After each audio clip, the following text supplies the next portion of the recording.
Votre invité aujourd'hui, Béatrice Rulle, c'est le professeur Didier Pittet. Bonjour Didier Pittet. Bonjour. Merci d'être sur Radio Lac ce matin. Est-ce que nous vivons la fameuse deuxième vague de l'épidémie ? Écoutez, c'était des questions de définition. Certains diront que c'est la suite de la première vague, d'autres l'appelleront deuxième vague. Le fait est qu'à partir du moment où on a un impact sur la population, c'est-à-dire qu'on a de nouveau des hospitalisations, on peut certainement parler d'une deuxième vague, oui. C'est une question de définition. Ces hospitalisations sont modérées, comme le nombre de cas. Extérieurement, on a l'impression qu'en Suisse, on arrive plutôt à bien contenir la situation actuellement. Est-ce que c'est vraiment le cas ? Disons, jusqu'à présent, oui, bien entendu, on peut être tout à fait content de voir qu'on n'a que quelques hospitalisations en réanimation. Donc ça veut dire que le nombre de cas sévères a augmenté par rapport à cet été, c'est très, très, très clair.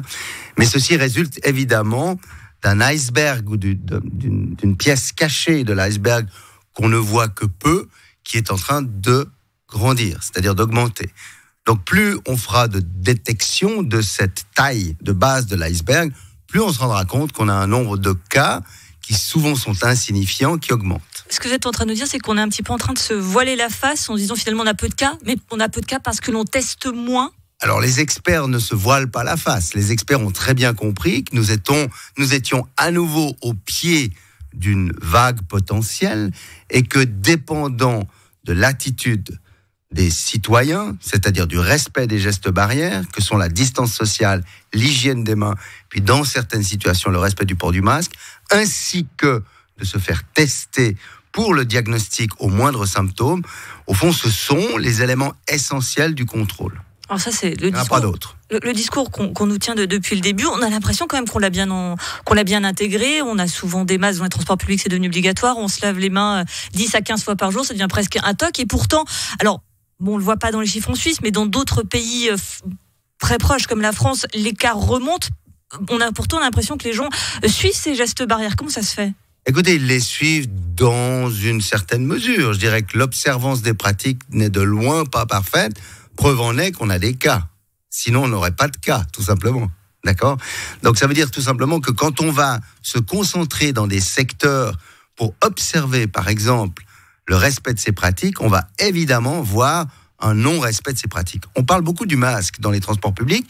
Il est justifié parce que la distance sociale n'est pas respectée. Mais on ne parle pas de l'hygiène des mains dans les transports publics, par exemple. Alors, vous me direz, c'est Didier Pittet, il ne parle que de l'hygiène des mains. Oui, mais il se trouve que l'hygiène des mains est un des deux gestes barrières essentiels, hygiène des mains, distance sociale. Le respect de la distance sociale, beaucoup de gens la respectent par exemple au travail. Ici, bravo, vous la respectez parfaitement bien. Est-ce que vous la respectez bien lorsque vous serez à votre domicile, lorsque vous allez être dans une soirée entre amis, alors que vous étiez au restaurant ensemble, vous terminez la soirée dans un type plutôt bar et que à ce moment-là, vous êtes beaucoup plus proches les uns des autres, voire même que vous allez vous embrasser. Ça, c'est toute une autre question. D'ailleurs, les investigations d'épidémie qu'on fait en ce moment, puisqu'on a la chance de pouvoir, lorsque la situation est sous contrôle, investiguer chaque épidémie et comprendre les règles de transmission du virus, bien, on voit que beaucoup de personnes s'infectent finalement dans leurs loisirs, dans leurs activités sociales, finalement, dans ce qui fait, bien entendu, une part du plaisir de la vie. Mais malheureusement, ce virus est transmis d'une personne à une autre. Ça n'est pas le virus qui circule, ce sont les gens qui font circuler le virus. Et donc, si le respect des mesures barrières n'est pas bon, il va continuer à circuler. Nous sommes aux portes de l'hiver et ces traditionnels virus respiratoires ou comme la grippe classique.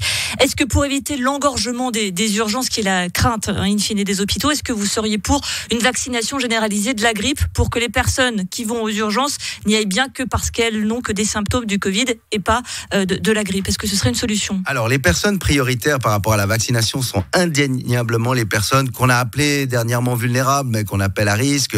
Ils le savent et leurs médecins le savent. Et leurs familles le savent, les personnes qui ont plus de 65 ans, les personnes qui ont des problèmes respiratoires, les femmes enceintes, et j'en passe. ce sont les personnes prioritaires ainsi que le personnel de soins, qu'ils soient hospitaliers ou DMS ou autres. Donc ce sont les personnes absolument prioritaires qui le font pour se protéger eux-mêmes ou pour protéger les patients qu'ils soignent ou qu'ils ont à charge. Ça, c'est absolument fondamental. Ensuite, oui, évidemment, que toute personne qui, pouvant être infectée par la grippe, pourra la transmettre à une autre, idéalement, devrait être vaccinée. Maintenant, en Suisse, comme ailleurs dans le monde, on n'aura certainement pas assez de vaccins pour vacciner idéalement tout le monde.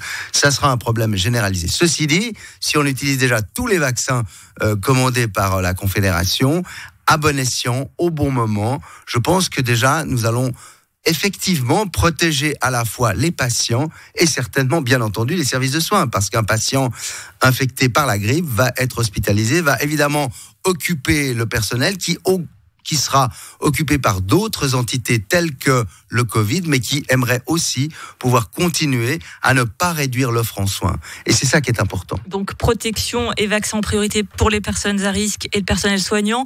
Un mot, Didier Pittet, sur les vacances, enfin surtout les fêtes de fin d'année qui se profilent. On a tous cette crainte. On était prêts à faire un semi-confinement pour Pâques. On sera beaucoup moins prêts à le faire pour Noël, les fameuses fêtes de famille où, pour le coup, les gestes barrières sont difficiles à suivre. Est-ce qu'on peut espérer passer de bonnes fêtes de fin d'année, ou est-ce qu'il faut être clair, ça va être compliqué? Écoutez, je pense qu'on va pouvoir espérer passer de bonnes fêtes de fin d'année si tant est que jusque-là, nous nous comportons de manière citoyenne en respectant les règles qui nous sont proposées et en nous faisant tester au moindre doute.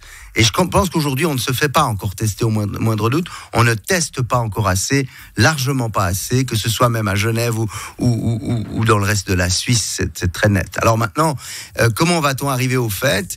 Eh bien, je crois qu'à partir du moment où on arrivera le mieux possible aux fêtes, on pourra avoir de belles fêtes de fin d'année. Mais évidemment, elles seront différentes de l'habitude. Évidemment, les gestes barrières seront là.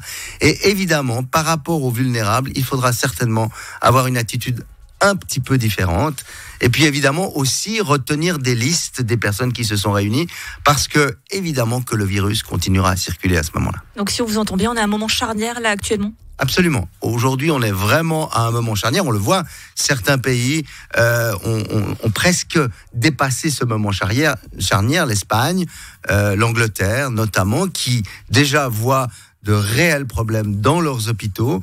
La France, qui dans certaines régions seulement voit déjà des taux d'occupation des lits en réanimation qui sont trop élevés.